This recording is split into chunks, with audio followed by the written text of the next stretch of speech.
Alhamdulillahirabbil alamin wassalatu wassalamu ala asyrafil anbiya'i wal mursalin sayyidina Muhammadin wa ala alihi washabihi ajma'in. Subhanaka la ilma lana illa ma 'allamtana innaka antal alimul hakim. Rabbi shrah li sadri wa yassir li amri wahlul 'uqdatam min lisani yafqahu qawli. Terima kasih Ketua Majlis, Ketua Jurulatih, perangkap penilai kita pada malam ini. Seterusnya rakan-rakan seperjuangan yang saya hormati sekalian. Tema yang diberikan, kejayaan dunia dan akhirat. Tajuk yang ingin saya kongsikan pada malam ini berkisar tentang maksud hadis yang akan saya bacakan sebentar lagi. Rasulullah SAW pernah berpesan dalam satu hadis yang maksudnya, umatku tidak akan masuk syurga dengan banyak solat dan puasa, tetapi dengan kesejahteraan hati dan jiwa serta kasih sayang sesama manusia.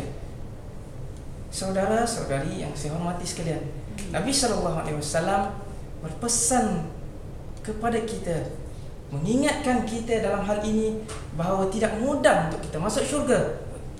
Beberapa syarat dalam hadis ini. Yang pertama yang boleh kita kongsikan bersama, iaitu sempurnakan solat fardu dan puasa Ramadan.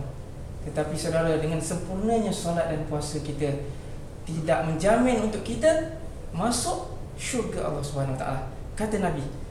Yang kedua, syarat untuk masuk syurga iaitulah perbanyakkan solat sunat dan puasa sunat. Kita dah sempurnakan solat. Ada orang solat fardu sehari sekali sahaja.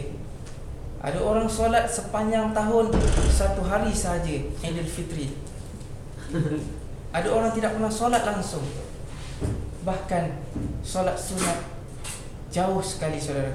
Tetapi pesan Nabi, kalau kita sudah sempurnakan solat fardu, solat yang wajib, puasa Ramadan sudah sempurna, perbanyakkan solat sunat dan puasa sunat, tetapi belum cukup untuk kita melangkah ke syurga Allah Subhanahu Wa Taala.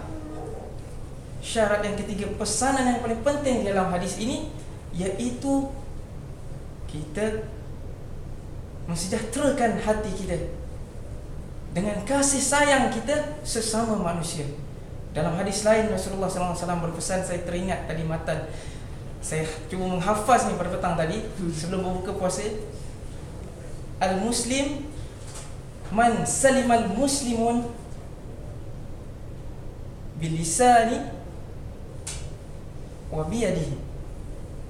Seorang Muslim iaitulah apabila ia selamat daripada kejahatannya orang Muslim yang lain, daripada lidah dan tangan-tangannya. Jadi saudara, kita hanya digelar sebagai seorang Muslim sekiranya kita telah selamatkan diri kita daripada mencelakakan orang lain, daripada kita menganiaya orang lain. Ini pesanan Nabi SAW. Dan satu daripada seorang sahabat yang bernama Miqdam pernah bertanya kepada Rasulullah, apakah Rasulullah amalan yang wajib, yang mewajibkan saya untuk masuk syurga? Rasulullah kata, kamu beri makan, kamu sebarkan salam, dan kamu menyampaikan kata-kata yang terbaik untuk saudara kamu.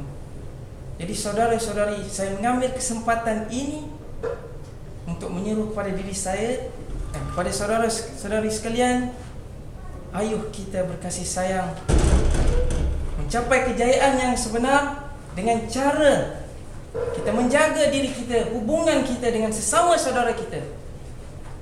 Kita mempertautkan hubungan kita dengan tidak sekali-kali menyakiti hati saudara-saudari kita, sama ada dengan lidah kita kata-kata yang kesat, dengan umpatan kita dengan fitnah, bahkan dengan tangan kita, dengan perbuatan kita. Sebagaimana firman Allah Subhanahu Wa Taala di dalam Al-Quran, a'udzubillahi minasyaitonir rajim, dengan izin, wa ta'awanu 'alal birri wat taqwa wala ta'awanu 'alal itsmi wal 'udwan. Allah Subhanahu Wa Taala kata, bertolong-tolonglah kamu di dalam perkara-perkara kebaikan dan ketakwaan, menuju kejayaan ketakwaan.